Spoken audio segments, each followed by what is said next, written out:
Here are 7 things every spiritual person must allow themselves to do in order to reach their goal. 1. Doing what you want. For whatever reason, we stick to the story that we always have to moderate our desires and we have to settle for less than what we really want. If you believe in an abundant universe, then you know that having what you want does not take away from others. Anyone can choose to want what they want and do the work to create it, just like you. So how does holding back actually help you? I personally believe that your vision, your dreams, your desires come from a place deeper than you. They come because the universe requires certain things to be manifest so that it can continue the process of evolution, and guess who manifests? You do. When you allow yourself to live the vision and dreams in your heart, it has an impact on the planet. So please stop holding back thinking that you are all spiritual and noble. It is spiritual to seek everything. 2. Changing your mind. You can come to a place in life where the things you wanted, you no longer want. Let this happen. You change, you evolve, you want different things, and that's perfectly fine. Stop clinging to the desires of the past thinking it is irresponsible to change your mind. Change your mind, change direction, let yourself grow and become more and more different. You can try to stay for the sake of loyalty, stop it. You are only responsible for your own happiness, and yes, some people may not be too happy if you upset the balance of their life as you change, but maybe they need a rework. They become responsible for their own reactions. Trust yourself enough to know when it's time to change your mind. 3. Going against the crowd. You are cut from a piece of different fabric and you know it. And yet there are times when you just want to be able to fit in with everyone. Well, no. Stop trying. Allow yourself to be your unique self and face the crowd when you feel the call to do so. Let your inner voice be more powerful than fear of what others will think of you.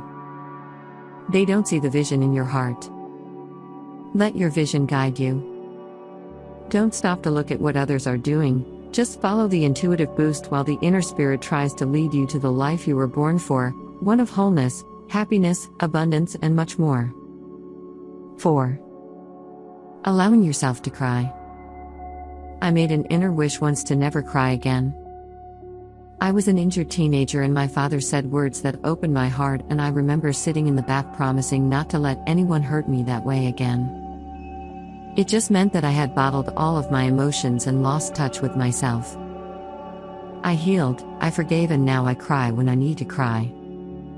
You may think that you have to be stoic and keep everything in place all the time. It's good to express yourself.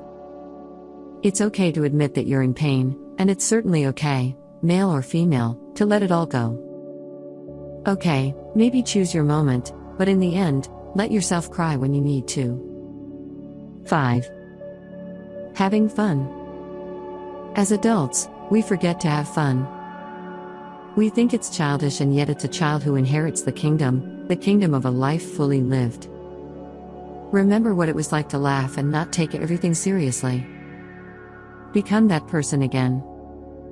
Enjoy life again. Find pleasure and laughter even in the worst circumstances. Choose to have fun with your life. And if life is really not fun, review your life and reinvent it. You are not created to survive for life.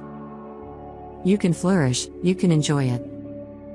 You can create fun experiences. It's not frivolous to want to have fun. Pleasure brings out creativity.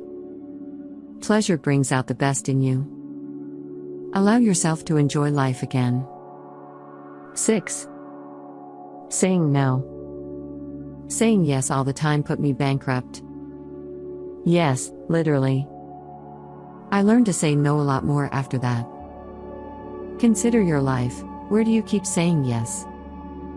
Even when you prefer to say no. Who do you think you should not continue to appease? Isn't it a time when you took responsibility for your own happiness? Be honest, some of the yeses you say make you resentful and nervous. So why keep saying yes? Say no more. You can always come back and say yes if you think about it better. After all, you now allow yourself to change your mind, right? 7. Hanging out with people who enliven you. I know it sounds selfish, but really, you have a life and each person really needs to manage their energy. Yes, there are times when people are going through hard times and you can choose to support them through that, it is great. But that it is a choice made out of love rather than out of duty. Never be fooled into thinking that you have no choice but to hang out with people who lower your energy levels. You always have a choice. You may sometimes need the courage to walk away, but you have to understand that the life and the work that you are here to play on this planet are too important to be sacrificed to feel that energized because of a duty that you feel towards somebody. Prioritize yourself. I had to tell people directly that I could no longer be with them, sometimes people very close to me. Usually only for a season when I have gathered the strength to forgive and manage my inner world so that I was not permanently reacting to them. However, it does mean that my relationships are feeling much better than before. If you want to uncover what has been encoded in your destiny when you were born, there's a free, personalized numerology report you can grab here.